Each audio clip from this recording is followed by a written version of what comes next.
Hey, good afternoon to you. It's now 5:07, News Talk 105.9 WMAL, where we're making sense of the news. Coming up this hour, we talk to Angela Morabito, former Department of Education press secretary. We'll get her reaction to her old agency getting a visit from a bunch of Democrats who tried to stage an insurrection today. And you can join us at 888-630-9625, 888-630-WMAL. Come Monday of next week, President Trump will have been in office for just 3 weeks as the 47th president of the United States. A lot of good is happening. Illegal immigration has plummeted. Smuggling routes have gone quiet. The United States Department of Justice is suing sanctuary cities. Pete Hegseth is ending military-funded abortion travel right now. In the past 48 hours, HHS has canceled 62 contracts worth $182 million.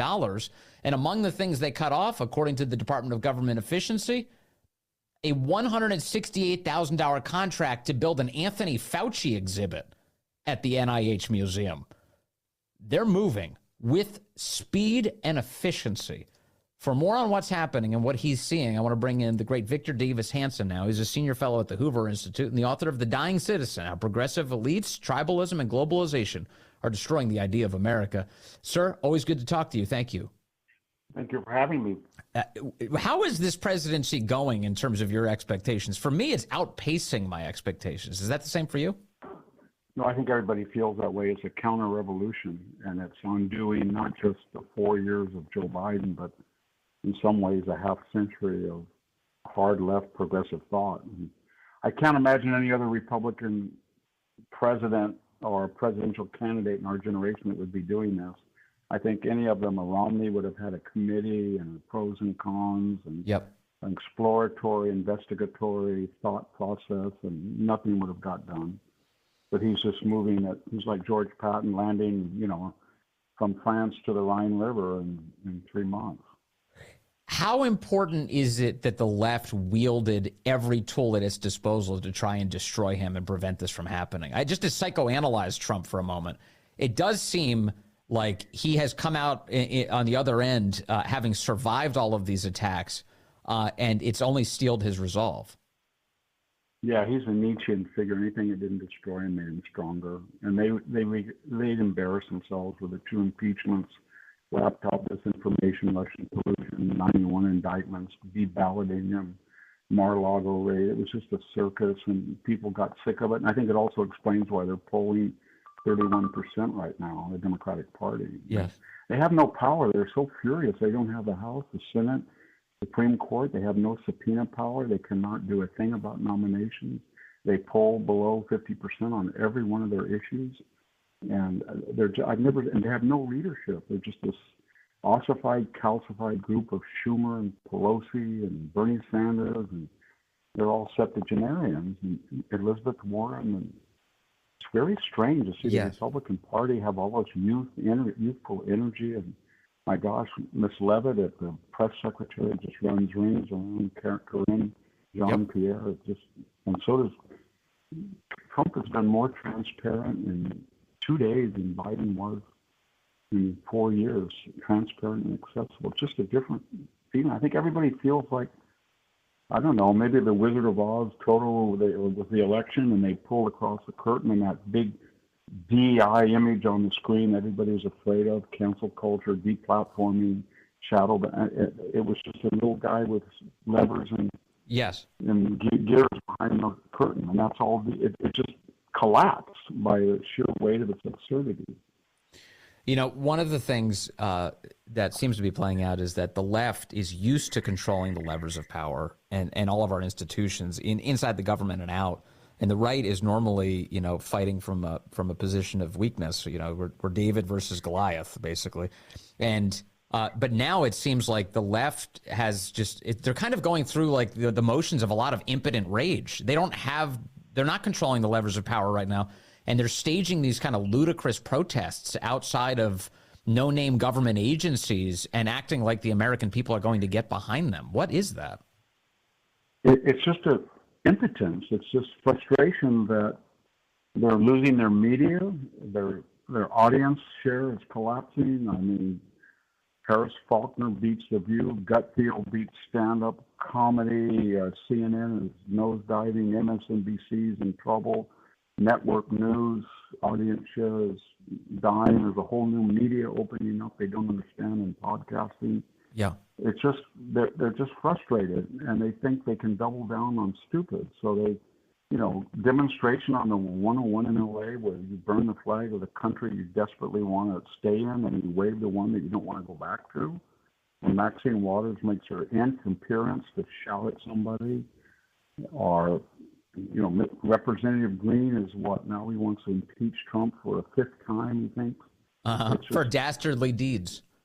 Yeah, and then you see the confirmation that just Elizabeth Warren just every day a meltdown, and then we have a very unimpressive AOC saying that Elon Musk is not very bright, Renaissance man of a century, and it's just incoherent. It's just it's like it reminds me of the Democratic Party after McGovern and Carter, and it was then they were in the wilderness for 12 years, and then Bill Clinton, whether genuinely or not, or feigned, 92, 96, they had a platform was school uniforms, balance the budget, tough on crime, close the border, legal only, and they got back in power. But I don't see that happening right now.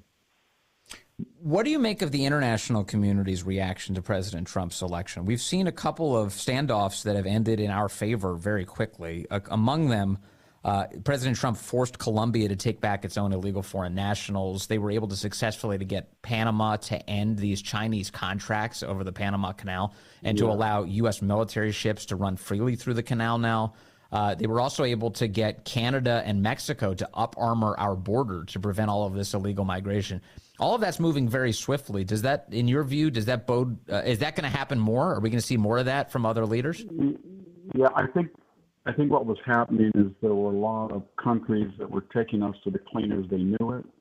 They wanted to see how long they could get away with it. They got away with it a lot longer than they thought was possible. They couldn't figure out.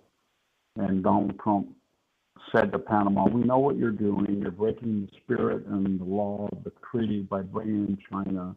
Colombia and Venezuela, we know what you did. You emptied your jails of criminals. Canada, we know we protect you, and you're not even paying 2% of your GDP on defense. You're encouraging an open border. You're running a $50 billion surplus with asymmetrical. Mexico, you're getting $63 billion in remittances. The cartels are killing 75,000 people, and you're running up $170 billion surplus. EU, and they all knew it. That's why they backed down so quickly. It's like, okay, you caught me. What's next? And I think what's next will be symmetry. And I think Trump's right. It'll really help investment in the United States. And I think what we've been in is a really surreal period where a very strong United States considered itself either weak or guilty, but it didn't realize that it's a very powerful country if it takes control of its future, and it has. And I think the world's going to adjust. President Trump has made no secret of the fact that he'd also like to kind of expand the footprint of the United States. He said that he'd like to take over Greenland. He's floated this idea that Canada could become another state of the United States. He's already declared that we're changing the name of the Gulf of Mexico to the Gulf of America. And I mentioned kind of turning back China's influence in the Western Hemisphere. It seems to me that the president, even if he doesn't say it out loud, Victor Davis Hanson, he has some sort of ideology about like almost a Monroe Doctrine for the Trump presidency of protecting America's interests in our hemisphere. Yeah, he does. I think what he does is he tries to draw attention to things that are not fair. So he's telling Greenland, you know what? You're completely defenseless. China and Russia are taking advantage of us in the Arctic Circle. Denmark, you give us lectures about morality. You are an imperialistic country. Greenland's closer to New York than it is to Copenhagen. It's a North American country. We took it in World War II because you lost your country. And the result of all that is suddenly they're investing $1 billion or inviting the United States to build another facility there. Same thing with Canada. They know what they're doing. And all of a sudden now they're going to control the border. All of a sudden they talk Venezuela and Colombia talk tough, and they know they're going to be devastated by tariffs. And now But they all knew what they were doing, is what I'm getting at. And it works. He says something outrageous, apparently, then you think about it for about a week, and you say, you know what? He's got a point. And then people fall in line. And the same thing with Gaza. It sounds crazy that you would displace the population, rebuild the strip, and then have other people put it in as guided. But there is another alternative the last 50 years, 70 years. It's been any better, and they've all failed. So he's trying to just throw stuff out there and let people think about it. And, Gulf of Mexico, everybody said, oh, my God. And then you look at it and you think, well, wait a minute. There's 1,700 miles of U.S. coastline in the Gulf. There's 1,700 miles of Mexico. They have it for 400 years. The left always likes to change names. They always reinvent things. So I think that's our turn now, and we'll just call it America. You call it what you want, but we won't. And I think that resonates with people. They've kind of had it with this. Can't do this, can't say this. You're weak, you're guilty. And yes. It's like the Reagan years. I remember in my 20s when Reagan came in, it was something like, we're free, And you can see it everywhere. You can see late-night comedians saying, you know what, I don't really care anymore. I'm not going to be censored. You see it with these previews of the Super Bowl commercials, they're not doing Mahoney kind of. Bud Light is about big tough guys chugging beers. It's not about trans people, Right. It's just liberating, and I think everybody feels liberated. They woke up from a coma or a drug-induced fixation or something. Well, and now I'm with you. What I'm seeing is it seems like we're being liberated is what I kept thinking as you were talking about all this. I feel like America is liberated from the ideological prison that the left had put it in. This idea that we need to constantly dwell on our self-loathing and think that we are somehow guilty of every possible crime imaginable and that we don't deserve good things and we shouldn't even bother with protecting our own borders. I think that spell is breaking pretty dramatically, Victor Davis Hanson. And it is. And I think everybody thought these people were either credible or powerful or you had to respect them. And he just said, you know what? Their ideas are crazy and they're weak and they have no public support. And the 1619 project's a joke. Open borders are a joke. DEI is a joke. Woke is a joke. Yeah. The trans males and female sports are a joke. And we're not going to put up with it. What are you going to do about it? And with a signing of a pen signs it, bam, it's done. And then when they gnash their teeth, they go in their cave, lick their wounds, and then what do? They don't do anything. They can't. Yep. Because it's not just they don't have power, they're on the wrong side of an idea. They're for an irrational, pre-civilizational, tribal view of the world. And he's actually an enlightened view, rational and enlightened, and they don't understand that. And that's why people have abandoned them. 31% poll confidence in the Democratic Party. It's amazing. It really is amazing. Victor Davis Hanson, thank you for helping us always make sense of the moment we're living through. You're such a valuable voice. Thank you for your time today. Thank you for having me. Always good to talk to you. There he is, Victor Davis Hanson. And I know that phone call was a little difficult to hear. His signal was breaking up quite a bit as he was talking, but he's so good. I didn't even want to step away. I was like, even through the garble, he's got a lot more wisdom than so many. Yeah, our thanks again to Victor Davis Hanson. If you missed our conversation, you can listen to it in the podcast. We've got the Vince Coglianese Show podcast. Go to WMAL.com or the WMAL app or wherever you get a podcast, and you can listen to all of our interviews and conversations. We have a lot of fun here.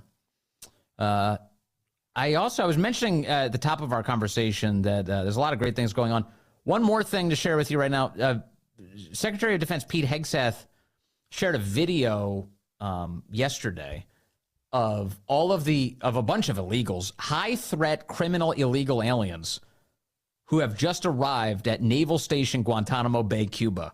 And it's just video of illegals being offloaded from a giant military plane and being brought to Gitmo. So President Trump was not messing around, and the administration is literally putting videos together and publicly distributing them in order to send a message to the whole planet. Hey, don't do it. Don't you even think about it. You do that, Gitmo could be in your future. So nice to see that happening. It's meant to be a deterrent. Let's go to the phones. I've got Gail calling in from Alexandria. Hello, Gail. You're on the Vince Coglianese Show. Gail, line 1. Hello, Gail. What? Hello, hello. Hi I'm there. here. Are you there? I'm here now. Go Hello, ahead. can you hear me? Okay, so Vince, you named me just Gail. So I gave a rap to you all quite some time ago, and they keep coming to me, so I have a new rap, which I'm going to give you right now. You have a, sorry, just to make Ready? sure I understand you correctly. You have a rap song that you want to give me. I do. I Okay. want to say it so that you can hear it. I can't give it to you. I mean, that's a whole different ballgame. Well, you can But perform yes, it. Let me because- wait a second, Gal. I want to do this the right way. All right, so I've got, let me see. I'm going to play a little bit of a beat. Would this work for you if you do it over this? Sure. Would that can do work? that. Okay, let's try it. Here we go. I want to start the beat. You do it.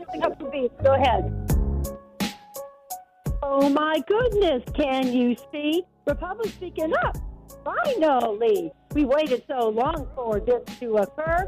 And sometimes thought life was a blur, but now we hear on the air they speak the truth. They have grown a pair of vocal cords.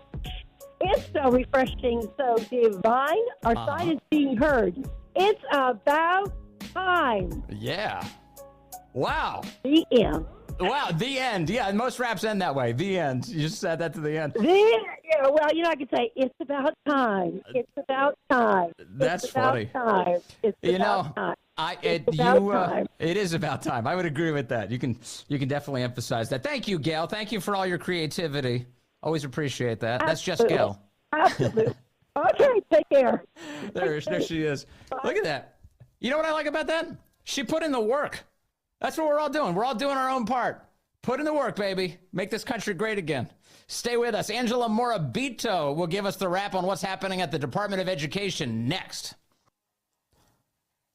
Hey, good afternoon to you. It is now 5:35, News Talk 105.9 WMAL, where we're making sense of the news. You can join us at 888-630-9625, 888-630-WMAL.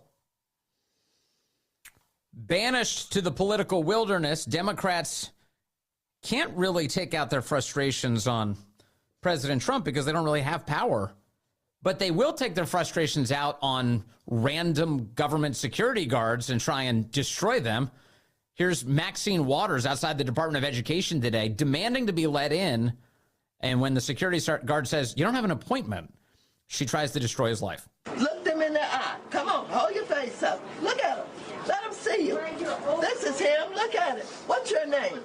Tell us your name. Give me that ID again. Giving you the ID, I showed it to you. So what? I showed you the ID. You do what? I showed you the Could ID. you let She's me? got to adjust her hearing aids, too. Maxine Waters, just awful. Alongside a lot of other Democrats just screaming at a security guard today. This guy who's paid nothing, nowhere near what they are. And, of course, they enrich themselves by being in Congress, too. Told to stand here? Yeah, were you told to deny members of Congress from entering this building? There's no business purpose to be here, so that's why we're here. They all scream like the women of The View. Joining us now, Angela Morabito. She is a spokeswoman for the Defense of Freedom Institute and a former Department of Education press secretary under Betsy DeVos. Angela, great to have you back with us. It's great to be with you, Vince. Okay, so when you were in the Department of Education, did you ever experience one of these insurrections, or is this a new development? We occasionally had protesters, but I can confidently and very gratefully say we didn't have any screaming Democrats showing up on our doorstep demanding just to be let in. I can't even tell what these people wanted from the department. I think they wanted media attention, and they sure got it, but they're not making a difference for students, and the entire American public sees it. So, correct me if I'm wrong, but President Trump's focus on the Department of Education, to the extent that he even wants to keep any element of it around, has been to use it to strip federal funding from schools that are teaching divisiveness like racial bigotry or that you were born in the wrong body. He's trying to make it so that kids are actually getting an education so that they can read, so that we don't have these abysmal literacy scores across the country as we do. How could you be opposed to that? What are the Democrats arguing for? The opposite of that? Well, they are, and it's fascinating to me what gets these people riled up and angry enough to go yell at some poor security guard. He did an incredible job of just calmly handling their meltdown, so I give him a lot of credit. Yeah. But look, where was the outrage last week when we found out that 1 in 3 eighth graders is functionally illiterate? Yeah. Where was the outrage when students were locked out of their schools for upwards of a year during COVID due to teacher union bosses? Where was the outrage for that? And now when the bureaucracy is under threat, oh, now they care about education? This is laying bare the entire Democrat strategy when it comes to education, which is about putting the interests of adults first and the interests of students last. Right. And among the interests of students would be to allow them to go to schools of their parents' choice that actually give them a good education, rather than to lock them into the failing schools that too many students are still in. So President Trump this past week signed a school choice executive order. As I understand it, Democrats are opposed to that? They are. So Democrats are too deeply connected to the teacher unions to do what is best for students. I think that, you know what, we just celebrated National School Choice Week not long ago, and I hope that pretty soon we look back on National School Choice Week like it was National Grocery Store Choice Week or National Doctor Choice Week and think, wait a second, why did we ever have to campaign for the ability to choose where children go to school? Because that's how absurd it is.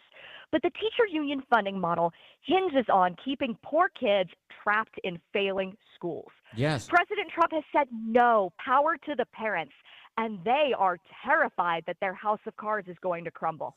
You know, one of the things that stuck out to me in the school choice executive order was the president cited the fact that when you have schools that are based on where you live, government schools that are based on where you live, what that does is it inflates property values around good schools and depresses them around these bad schools. In other words, like families are trying to pick communities where they can send their kid to the best school, but then that artificially inflates the cost of property. The left is always talking about how do we bring down housing expenses? How do we bring down housing expenses? If we had school choice, that would help. Very much so. It would mean that parents don't have to pick up and move to give their children a shot at a great education. I think education should be accessible to everyone, no matter who you are, where you live, or what your zip code is. The Democrats' whole idea behind this is just throw more money at the problem, but we know that doesn't work. Because look at places like Baltimore and Chicago. They're spending well north of $20,000 per student per year on education, and their results are just an embarrassment. They're letting these kids down. So instead, the conservative solution here, which President Trump is advancing, is let those parents take education dollars wherever their child learns best. Here's President Trump today talking about this very thing. Take a listen. Well, I see the same ones. I see Maxine Waters, a lowlife. I see, all these people. They don't love our country. They don't love our country. We want great education. So they rank 40 countries in education. We're ranked dead last. But the good news is we're number one in one category. You know what that is? Cost per pupil.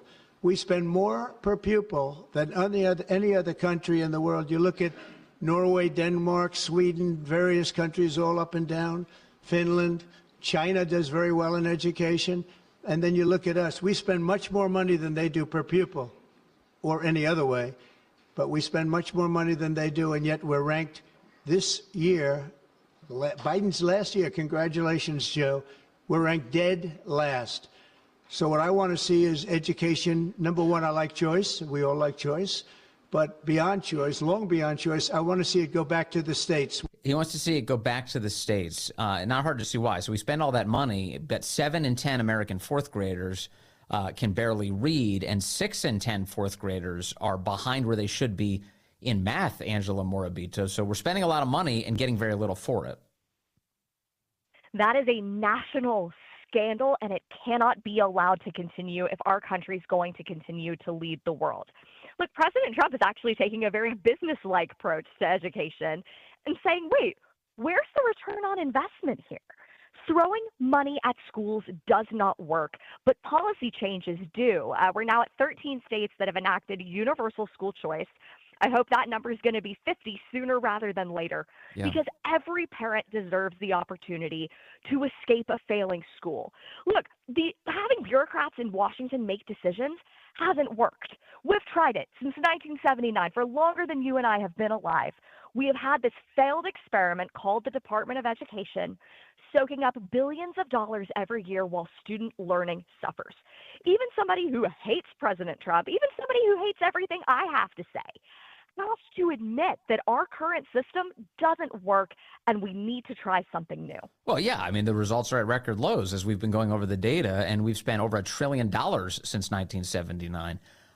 So now your former boss, the Secretary of Education, Betsy DeVos, she's written a piece this week, yesterday, in fact, for the Free Press, and her headline is "Shut Down the Department of Education." She says it's, quote, beyond repair. You just heard from the president. He said that it's time to send all of this money back to the states. Do you think this is achievable, Angela Morabito, that we get rid of the Department of Education? I do, but with one caveat that it takes congressional action to get it over the finish line. It's not a secret that the Department of Education hasn't worked. Our student achievement numbers are terrible, and it's not because our students aren't talented or smart or driven. It's because they're not being given a fair shot at a meaningful education. So I am hopeful that Congress will do the right thing and really right-size the federal role in education. Yeah. As much fun as it would be to just lock the doors on that building and let Spirit Halloween move in, that's not what we need. What we need is an orderly shutdown of the department, means reassigning its core functions to other agencies that can handle them better, block granting funding to the states so more money flows to classrooms, and making sure that there is no service interruption. We just cut out a bureaucracy that isn't helping anyone learn. Yeah, or better yet, to stop taking all this federal tax money and just let the states handle it in the first place. But while the federal government wields power over the way that these states conduct their affairs when it comes to the schools, we're seeing President Trump right now exert some of that power, because he is forbidding the bigotry in the schools and the sexual radicalism in the schools, and saying, look, if you want to keep receiving federal money, you've got to knock all that stuff off. Is that a mission that he can emerge victorious in? It looks like I'm watching like Northern Virginia school districts right now who are basically saying that they're going to completely defy President Trump. How do you score this? Well, districts may try to defy the president's orders, but they will lose that fight. And students will win that fight. Because when pronouns and gender identity and all of that, DEI, critical race theory junk gets shoved out of schools, maybe reading, writing, and arithmetic can move back in. I have never seen a president more prepared to take action on education than President Trump. This flurry of executive orders in the first weeks of his second term, that is unprecedented. And it tells us that the outcry from parents has reached a fever pitch. He sees that. He knows that there is incredible dissatisfaction, especially with the public school system. New polling data came out from Gallup just this past week that said only 24% of Americans are satisfied with the current state of public schools. That is a failing grade. It has to change. And what the president is doing is enacting very, very popular changes. Right. And the vocal minority that wants radicalism in schools, they're fighting a losing battle. Yeah. All right. Well, Angela Morabito, last thing, I think you should join me in my call for President Trump to go to a school board meeting. I think he should go to one of these school boards and take their funding away right there on the spot. I think it'll make a big splash just to send the message home. That would be what a historic moment. I love that idea. I love that for future Secretary McMahon as well. They need to be where the fight is, and the fight is at those school board meetings. So let's make sure that parents know they are seen and heard and their ideas are valued. They're not going to be shut out of classrooms anymore. I love it. All right, Angela Morabito, as always, nice to talk to you. Great. Have a great weekend. Thank you, Vince. You too. That's Angela Morabito, spokeswoman for the Defense of Freedom Institute. On Virginia and the schools, I've got something I wanted to share with you today. President Trump has basically, he's called for an end to men and women's sports, as you know. In fact, he signed an executive order to that effect this week. Here's something interesting, though, we got to watch in Virginia. The Virginia High School League, which manages sports at the Virginia high schools, of course, announced yesterday that it was basically popping a middle finger to President Trump in this executive order and is going to continue to allow boys to cheat in girls' sports. The WRIC reporting, it's an ABC affiliate out of Richmond, they say the Virginia High School League announced that as of Thursday, it is not following President Donald Trump's recent executive order and will continue to allow transgender women to play on women's high school sports teams. This piece begins with a lie. It will allow boys to play on girls' sports teams. On Wednesday, February 5th, Trump issued the executive order meant to keep those assigned male at birth, those are invented, that's a euphemism for a boy, from playing on girls' and women's sports teams. It does this by, in part, keeping federal funding from programs that do not comply. And then they quote the order. On Thursday, February 6th, a spokesperson for the VHSL, it was a spokesman, by the way. It's a dude who talked to them. Everything about the language is so distorted, Orwellian, and it's just awful writing, too. Non-descriptive. They told 8 News that they will not be removing transgender women, that is men, from any of its women's high school sports teams. Again, these are children we're talking about, so boys and girls. We have not seen or received anything regarding the executive order. Mike McCall, the VHSL's director of communications, said, quote, we will continue following the current policy and the current law in Virginia. Okay, so they say we're not doing it. We're not going to follow this.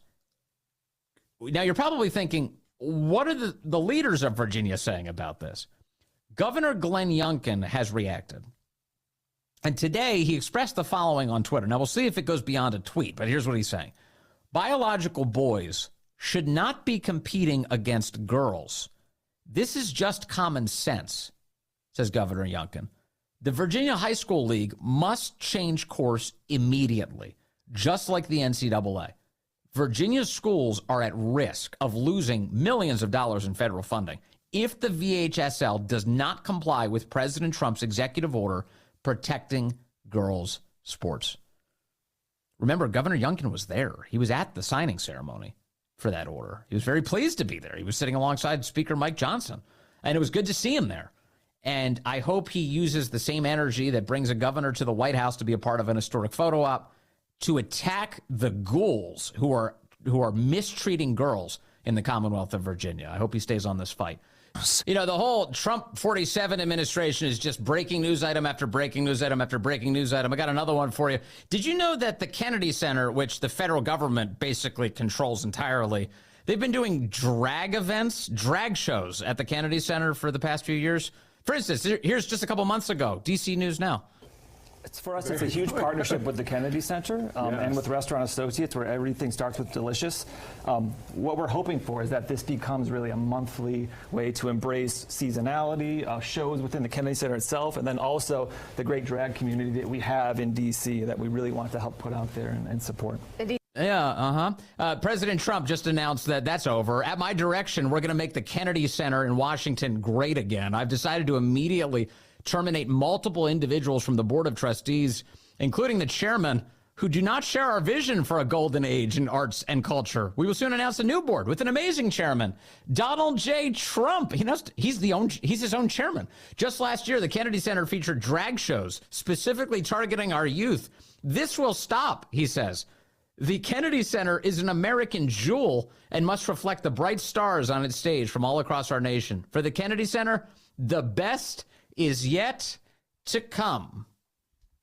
Sorry, drag people. You're out. Trump is the new chairman. Imagine the parties they're going to throw there. Corey, you going to one of these events? Yeah, let's do it. We're going to the Kennedy Center, baby. I wonder if they're going to change the lighting pattern outside the building. The great one, Mark Levin, up next here on WMAL.